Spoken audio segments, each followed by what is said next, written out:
संक्रांति से पहले चाइनीज मांझा के खिलाफ बड़ी कार्रवाई, 103 केसेस दर्ज, 143 अफराद अरेस्ट। संक्रांति के मौके पर चाइनीज मांझे के खिलाफ बड़ी कार्रवाई अंजाम दी गई। संक्रांति के त्यौहार की पेश नज़र ममनू चाइनीज मांझे के फरोख्त और इस्तेमाल को रोकने के लिए शहर हैदराबाद भर में पुलिस की जानिब से सख्त इक़दाम किए गए।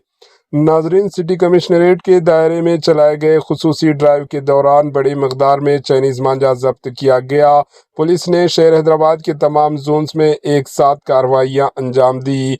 इन कार्रवाइयों के दौरान अब तक मजमूई तौर पर 103 मुकदमात दर्ज किए गए हैं, जबकि 143 अफराद को गिरफ्तार किया गया। पुलिस के मुताबिक मुलजिमान के कब्जे से 6226 मांझे बैनर्स बरामद हुए हैं, जिनकी मालियत तकरीबन 1 करोड़ 24 लाख रुपये बताई जा रही है। पुलिस हुकाम का कहना है कि चाइनीज मांझा न सिर्फ गैर कानूनी है बल्कि इंसानी जानों और परिंदों के लिए भी इंतहाई खतरनाक साबित हो रहा है। फेस्टिवल के दौरान अवाम की हिफाजत को मद्देनजर रखते हुए ये मुहिम मजीद सख्ती से जारी रहेगी।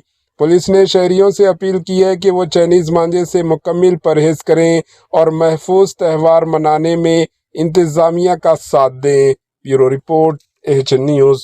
మనం చార్మినార్ జోన్ డీసీపీ అయిన కిరణ్ ఖరే కూడా ఆయన నేతృత్వంలో వాళ్ళ సిబ్బంది కూడా బాగా చేశారు. 27 కేసెస్ బుక్ చేయడం జరిగింది. అట్లానే టాస్క్ ఫోర్స్ చాలా మంచి పని చేయడం జరిగింది, చాలా కమెండబుల్ జాబ్ చేసింది. ఇప్పుడు దాకా 67 కేసెస్ ని కట్టినారు, 87 మందిని అరెస్ట్ చేయడం జరిగింది. దాదాపు 68 లక్షల విలువైన బాబిన్స్ ని మనము సీజ్ చేయడం జరిగింది. 3439 బాబిన్స్ కూడా మనం సీజ్ చేశాము. సో మనము ఈ షాప్స్ అమ్మే వాళ్ళ పైన, అదేవిధంగా గోడౌన్స్ పైన, మనము ఓల్డ్ ఆఫెండర్స్ ఎవరెవరు ఉన్నారు వాళ్ళందరి పైన కూడా చాలా గట్టి నిఘా ఏర్పడడం జరిగింది.